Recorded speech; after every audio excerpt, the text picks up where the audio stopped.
Today, all over Pennsylvania, men and women in similar places of worship are in prayer for our Jewish brothers and sisters. Saturday morning's attack inside a Pittsburgh synagogue is believed to be the deadliest on the Jewish community in U.S. history.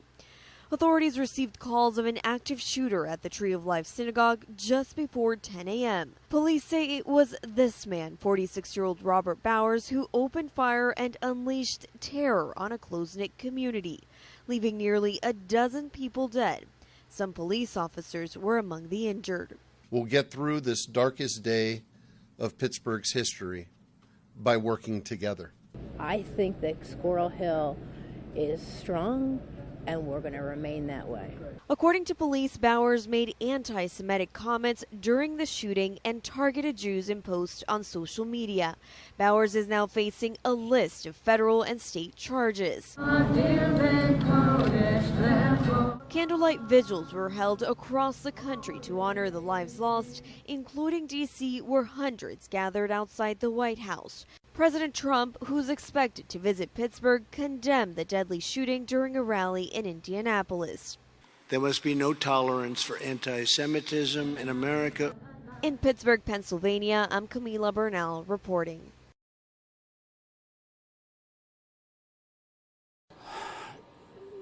It's a shock. Don't expect this. It hits too close to home. Stephen Halley's uncle, Daniel Stein, who was in his 70s, went to the Tree of Life Synagogue in Squirrel Hill this morning. It was his weekly routine. He was attending the services today at the synagogue, and like he does every Saturday. And next thing we know, there's text going around about a active shooter in Squirrel Hill at the Tree of Life Synagogue, and we couldn't get a hold of him. So when were your worst fears confirmed? A couple hours later, when the phone call just kept going through and he wasn't picking up. So we had an idea something was going on. Haley says his uncle was retired and lived in Squirrel Hill with his wife. A lifelong Pittsburgh resident, he was president of New Light Congregation before they merged with Tree of Life. Tell me about him. What's he like? What was he like? He was a great guy. He went down to Florida with me last month to help pack up some stuff. He was a fun guy. He had a dry sense of humor, and everybody loved him. There wasn't one person that didn't like him in the community. I've heard the president's comments of how we should arm guards in our synagogues, our churches, our mosques. I've heard the conversation over the past year about how we should arm security guards in our schools. We're dealing with irrational behavior.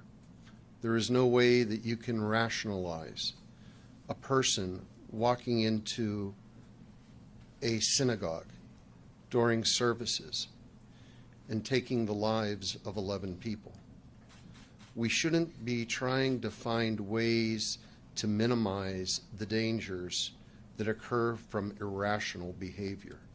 We should be working to eliminate irrational behavior in the empowerment of people who would seek to cause this type of carnage from continuing.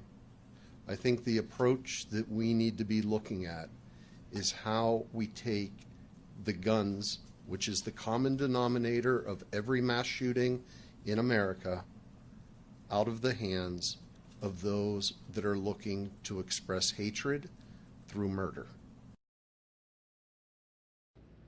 The suspect is in custody, but the investigation is by no means over here in Pittsburgh, Pennsylvania. On Saturday morning around 10 a.m., a gunman armed with an assault-style weapon and multiple handguns stormed into the Tree of Life Synagogue and opened fire. 11 people were killed, 6 injured, including 2 police officers. The alleged gunman, 46-year-old Robert Bowers, was shot multiple times by police. He was injured and is in a hospital in fair condition. He is now facing 29 federal criminal charges, including firearms violations and hate crimes violations. Bowers is said to have posted many anti-Semitic remarks on social media, including a remark just 5 minutes before the shooting broke out here at the synagogue. Members of the Squirrel Hill community are enraged and heartbroken. I think everyone will remember October 27th. I think that's going to be a date that's etched in everybody's mind. But I think that Squirrel Hill is strong, and we're going to remain that way. Anne's 16-year-old daughter, Cody, was one of the people behind the organizing of a vigil. A large crowd gathered outside the Sixth Presbyterian Church to pray, to sing, to light candles, to honor those community members whom they have lost. And they are vowing for swift justice here in Pennsylvania when this is all said and done. Reporting in Pittsburgh, I'm Stacy Cohan. Back to you.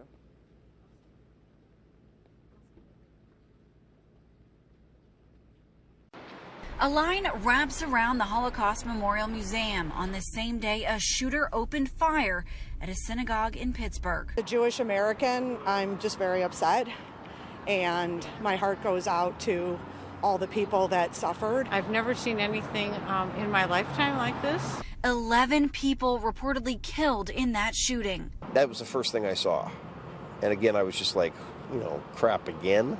The museum today releasing a statement saying in part, the United States Holocaust Memorial Museum strongly condemns the shooting at the Tree of Life Synagogue in Pittsburgh and sends its deepest sympathies to the victims and families of those who were callously murdered. There's so much going on in the world. There's so much pressure and tension. And my prayer, my hope is that people can just calm down and stop all the violence. Stopping the violence, something so many here agree needs to happen. Why don't we try to talk to each other and learn from each other rather than hate each other?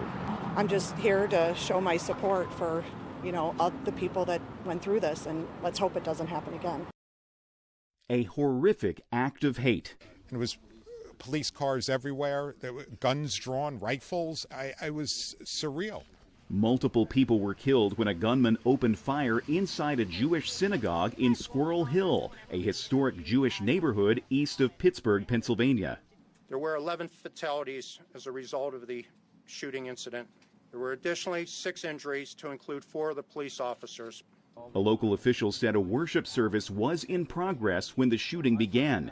3 different congregations hold simultaneous Shabbat services in the building on a typical Saturday, according to a former president of the synagogue.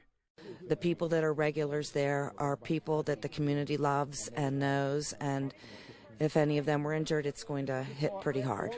A law enforcement official said the gunman, 46-year-old Robert Bowers, made anti-Jewish comments during the shooting. There's a lot of anti-Semitism out there, and there's a lot of hate out there. Authorities said the shooting will be prosecuted as a hate crime. President Trump condemned the act. This wicked act of mass murder is pure evil. Now federal investigators are combing through the suspect's social media postings, hoping to find clues about what motivated him to kill. You have a situation here where you have disturbed minds with hate in their heart and guns in their hands. I'm Andy Rose reporting.